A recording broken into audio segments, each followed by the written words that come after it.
Hello guys, Radhe Radhe, જય શ્રી કૃષ્ણ. મિત્રો, આજનો વ્લોગ આપણો કોઈ કોમેડી નથી રહેવાનું. આજનો વ્લોગ આપણે દેશ વિશે થોડીક આપણે વાત કરવાના છીએ કે જે આપણે નરેન્દ્ર મોદી સાહેબે, જે પ્રધાનમંત્રી સાહેબે જે કીધું છે કે આપણે આટલી વસ્તુનું ધ્યાન રાખવું જોઈએ, બરોબર. તો આ વ્લોગ, આજનો વ્લોગ આ માટેનો છે. તો વિડીયો જોવાનું ભૂલતા નહીં, સબસ્ક્રાઇબ કરી દેજો અને વિડીયો લોકોને શેર કરજો. મિત્રો, આજે આપણે એ વાત કરવાની છે કે નાની નાની આદતો બદલીને આપણે કઈ રીતે આપણે દેશના વિકાસ માટે ભાગીદાર થઈ શકીએ છીએ, બરોબર. તો પહેલો ટોપિક એ છે કે જે પ્રધાનમંત્રી સાહેબે જે કીધું છે કે પેટ્રોલ અને ડીઝલ વપરાશ બહુ ઓછો કરવો. તો મિત્રો, આપણે આ વાત ખાસ ધ્યાન લેવી જોઈએ કે આપણે અત્યારે જ્યાં ત્યાં જરૂરી બિનજરૂરી કામ હોય તો આપણે ગાડી લઈને આમથી આમ ચક્કર માર્યા રાખવી છે. તો મિત્રો, પ્લીઝ મારા તરફથી તમને એક રિક્વેસ્ટ કરું છું કે આપણે પેટ્રોલ ડીઝલનું બહુ અછત છે, મતલબમાં જે મોદી સાહેબે કીધું છે તો આપણે ઓછો વપરાશ કરવાનો છે, બરોબર. તો આ વાતને ખાસ કરીને નોંધ લેજો. મિત્રો, અત્યારે બધી જગ્યાએ સિગ્નલો હોય છે, બરોબર. બધી જગ્યાએ સિગ્નલ અત્યારે બધા સિટીમાં બધી જગ્યાએ ચાલુ છે, બરોબર. તો આપણે 30 સેકન્ડનું સિગ્નલ હોય તો આપણે ત્યાં સુધી આપણી ગાડી બંધ કરી દેવી જોઈએ, કેમ કે એમાં આપણને પણ ફાયદો થાય છે, બરોબર. ખોટું પેટ્રોલ બળે નહીં. તો આના માટે પણ ખાસ એક નોંધ લેજો, જેથી આપને પણ કામ આવશે અને દેશને પણ કામ આવશે. તો મિત્રો, ખાસ નોંધ લેજો આ વાતની પણ.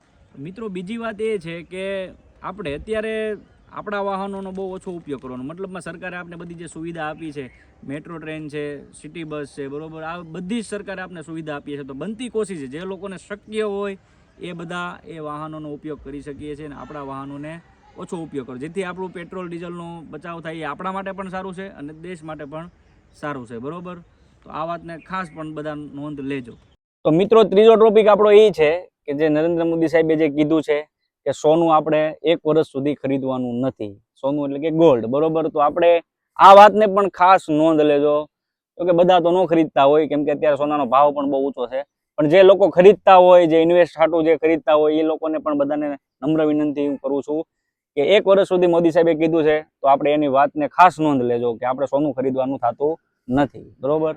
મિત્રો, બીજી એક નોંધ આપણે એ લીધા જેવી છે કે એ તો જો બહેનો માટેનું ખાસ, આ બહેનોને હું ખાસ કહું છું કે આપણે જે ઘરે આપણે બધું બનાવતા હોય એમાં તેલ આપણે નાખવી છીએ, એમ નરેન્દ્ર મોદી સાહેબે એમ કીધું છે કે માત્ર ને માત્ર 10% તેલનો થોડોક ઓછો વપરાશ કરો. 10% જેટલું તેલ આપણે ઓછું વાપરીએ, બરોબર. જેથી જો દેશને પણ કામ આવી શકીએ છીએ અને આપણા શરીર માટે પણ આ તો સારું જ છે, બરોબર. તો બહેનોને ખાસ કહું છું કે આ તમે આ વાતને ખાસ નોંધ લેજો કે તેલ જેટલું બને એટલું આપણે ઓછું ખાવું, બરોબર.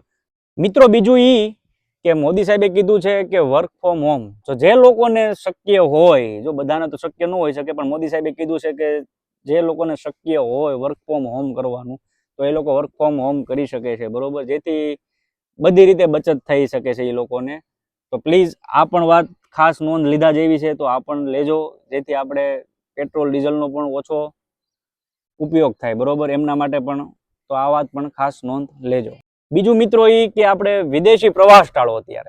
અત્યારે જે બધા લોકો ફરવા જઈએ છે, આ કરે છે, પણ આપણે એ પ્રવાસ ટાળવાની ખૂબ જરૂર છે. અત્યારે 1 વર્ષ પૂરતું જે મોદી સાહેબે આપણને એ પણ કીધું છે કે 1 વર્ષ સુધી આપણે આ પ્રવાસ પણ ટાળો, કેમ કે જેથી એમાં પણ ઘણી બધી આપણે બચત થાય છે અને દેશને આપણે પણ બહુ બધા આ વસ્તુ કરવાથી કામ પણ આપણે આવી શકીએ. તો મિત્રો, આ વાત બધી મારી ખાસ નોંધ લેજો અને આપણે આપણા દેશને બચાવવા માટે આપણો થોડોક, ઝાઝો નહીં પણ થોડોક તો બધાને સપોર્ટ કરવો જરૂરી છે. મિત્રો, આવો વિડીયો, મારો વિડીયો તમને ગમ્યો હોય તો શેર કરજો, સબસ્ક્રાઇબ કરવાનું ભૂલતા નહીં, લાઈક કરજો, કોમેન્ટ કરજો, બરોબર. અને લોકો સુધી પહોંચાડજો.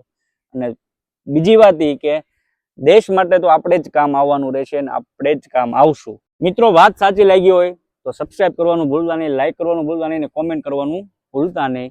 તો મળીએ આપણે નેક્સ્ટ વ્લોગમાં. જય હિન્દ, જય ભારત, વંદે માતરમ.